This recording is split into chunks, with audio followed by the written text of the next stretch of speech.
Bonjour, il y a quelques temps je vous ai présenté le YF19, j'aimerais maintenant vous présenter le YF21.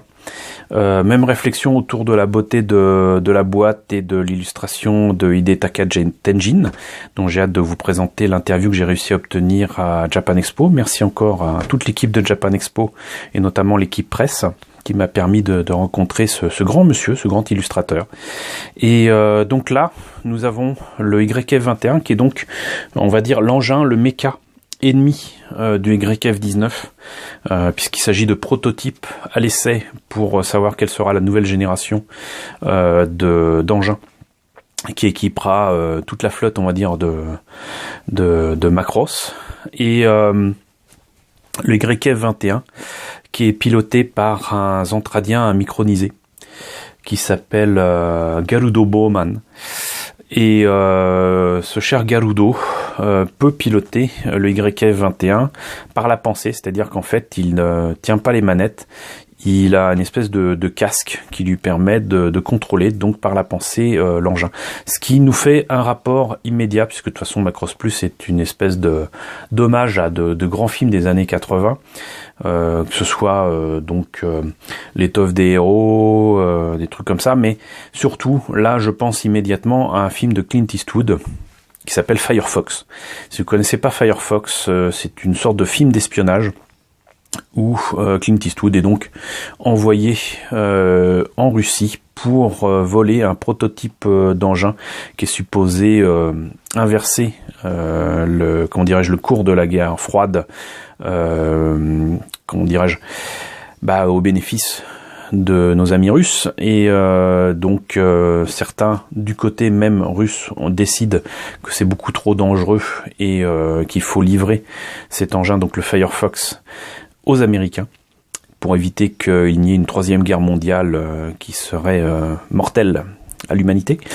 Et donc l'engin, le Firefox, justement, cette particularité d'être contrôlé par la pensée avec un casque. Et Clint Eastwood doit justement penser en russe pour pouvoir lancer un dernier missile qui le sauvera. Donc quoi qu'il en soit, donc le YF21 très clairement s'inspire du Firefox sans en avoir les lignes. Mais en tout cas, en niveau pilotage, c'est ça. Autant le YF19 empruntait aux lignes d'un avion russe aux ailes inversées, qui est le Berkut, je sais plus combien. Je suis désolé, la mémoire me manque, mais donc le YF21 par contre très clairement ressemble en fait à un prototype d'engin qui malheureusement n'a pas été gardé par les États-Unis, mais qui a existé, qui a volé, qui est le YF23, qui est absolument magnifique, qui est fabuleux, et il a été remplacé donc par le YF22, que maintenant on connaît tous comme étant le Raptor. Mais donc voilà, le YF21 emprunte énormément de ses lignes au YF23, qui est un prototype d'engin américain qui est absolument magnifique. Et il y a beaucoup de choses qui rappellent ces formes-là. Donc, illustration d'Hidetaka Tenjin, là encore avec la volonté de faire une boîte tout en hauteur qui rajoute encore à la dynamique de l'illustration, et cette fois-ci pas de SDF1 derrière, mais une scène iconique du dernier épisode de Macross Plus, qui sont donc 4 épisodes en OEV de Macross qui sont absolument fabuleux et qu'encore une fois je vous recommande, où on voit le YF21 en train de combattre avec un drone qui donc attente à sa vie dans cet épisode-là. Qu'est-ce qu'il y a d'autre sur la boîte? Alors déjà, on a quelques illustrations qu'on a du mal à voir parce que la boîte est en très mauvais état, mais là, il y a le YF21 qui est ouvert de partout. L'image est absolument fabuleuse. Ça, c'est le YF21 qui est en train de décoller. Petit aparté d'ailleurs, outre que là, on voit Garudo Bowman en train de, en pose assez zen avec son fameux casque, contrôler tout ça par la pensée. L'avion peut modifier la forme de ses ailes. C'est presque organique.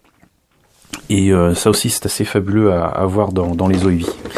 Sinon le modèle monté et peint Voilà ce que ça donne. Vous voyez que quand même, il fait assez large, mais il est assez fin. Et là, c'est donc l'avant, l'arrière avec l'étuyère. Et c'est tout ce qu'il y a à voir pour cette boîte, parce que pour le reste, c'est les illustrations qu'on a déjà vues. Je vous propose de voir à l'intérieur ce qu'il y a. Alors, notice en noir et blanc. Les pièces en présence. La boîte est beaucoup plus épaisse que le YF19, facilement de 2 fois, mais c'est parce que les pièces prennent beaucoup plus de place.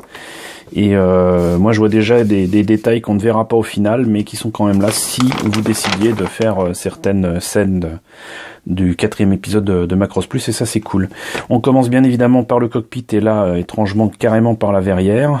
Une partie de la console ici, avec une décalcomanie à placer avant de tout fermer, le pilote qui est présent, le reste du cockpit, train d'atterrissage à placer juste en dessous, le nez de l'appareil, les trains d'atterrissage si on décide de les placer, la carlingue ou l'essentiel du fuselage ici, qui est très étrange, mais c'est comme ça. Ici, entrée d'air, tuyère, voilà, avec là vraiment des tuyères, on va dire vectorielles. Le reste du fuselage ici qui correspond, je crois, étrangement à des espèces de blindage qui se retrouvent sur les jambes. Le YF-21, en fait, une fois transformé en Battloid, est beaucoup plus proche d'un engin zantradien, et notamment d'une armure femelle zantradienne que d'une Valkyrie. Et sa transformation est assez singulière, mais c'est absolument magnifique aussi quand même. On y reviendra avec des modèles en résine si je vous ai pas déjà présenté. Donc là, on a ici donc la carlingue qui est quasiment finie. Sur le fuselage, donc on rajoute bien évidemment les ailes et le nez. Beaucoup de pièces transparentes à placer sur le nez justement. Choisir le cockpit ouvert ou fermé. Et enfin, à ce moment-là, il venait de sortir des espèces de socles réglables pour mettre les Valkyries, et du coup là, il montre comment les placer. Et on termine bien évidemment par le placement des décalcos. Il existe d'autres modèles du YF-21, le VF-21 tout simplement. Non, le VF-22, je dis des bêtises. Le VF-22, qui est en fait c'est exactement le même modèle, simplement il y a quelques détails qui changent, les détails du cockpit, la couleur, et il y a 2 VF-22 dans Macross 7 qui sont pilotés ni plus ni moins que par Maximilien Genius et sa femme, ou ex-femme en tout cas dans Macross 7, qui est donc Myria. Voilà, Myria a un VF-22 rouge, Max a un VF-22 bleu, et évidemment il faut choisir entre le rouge et le bleu quand vous avez la maquette. Vous avez d'autres modèles qui existent, et j'y reviendrai un jour ou l'autre, puisque de toute façon non seulement je les ai, mais ça sera un plaisir de vous les représenter. Tout comme pour le YF-19, une belle planche de décalco ici avec, à l'époque, c'était pour les 20 ans de Macross. On a ici donc une publicité pour la sortie de Macross 0, qui était la nouveauté de l'époque. C'était en 2002, donc voilà, 2012, on a dépassé les 30 ans. On en est maintenant à 36. Donc vous voyez que ça ne nous rajeunit pas, ce kit, et cette publicité a déjà 16 ans. Donc planche de décalco, avec cette fois-ci encore une fois que ce qu'il faut pour faire le YF-21. Tout y est, hein, absolument tout. La planche, la grappe pardon, de pièces transparentes avec tout ce qu'il faut pour le cockpit, et les petits éléments transparents qu'il y a notamment sur le nez.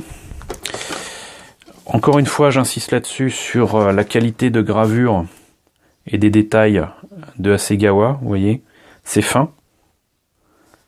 Là où il faut, il y a des espèces de petits rivets qui apparaissent. Voilà, c'est tout ce que je demandais moi sur le VF4, et à la place de ça, on a des trucs avec des traits et des détails 10 fois plus grossiers. Le reste des pièces est entièrement en bleu marine.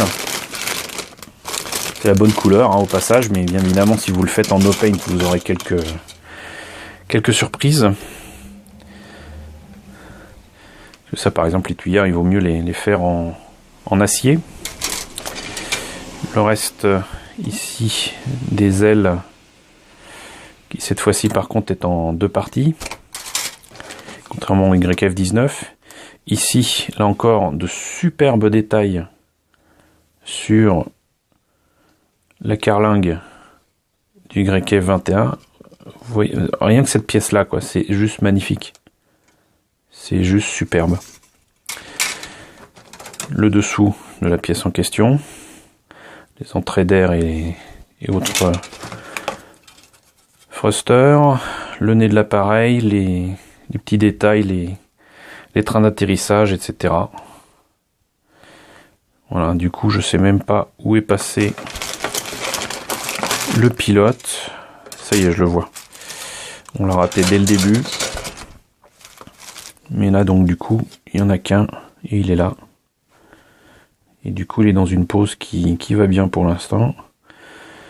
Parce que à cette échelle-là, rajouter la tête, les bras et les coller, espérer que ça tienne, c'est pas toujours évident. Donc voilà, cette fois-ci c'était un petit peu plus rapide que le YF19 parce que je n'ai pas eu à vous raconter ce qu'il en était autour de Macross Plus. Encore une fois, un grand plaisir de vous présenter non seulement le travail de Hidetaka Tenjin, mais aussi une maquette de Macross et en plus de ça de Macross Plus. Donc j'espère que cette présentation du YF21 vous a intéressé. N'hésitez pas à me dire ce qu'il en est dans la section commentaires, n'hésitez pas à liker, c'est important, n'hésitez pas à partager, c'est encore plus important. N'hésitez pas à vous abonner si ce n'est pas déjà le cas. Coucou aux nouveaux abonnés qui nous ont rejoints ces derniers temps, coucou aux grands anciens qui me suivent depuis le début. Je vous dis à très très vite pour la présentation de nombreuses maquettes Macross à Segawa.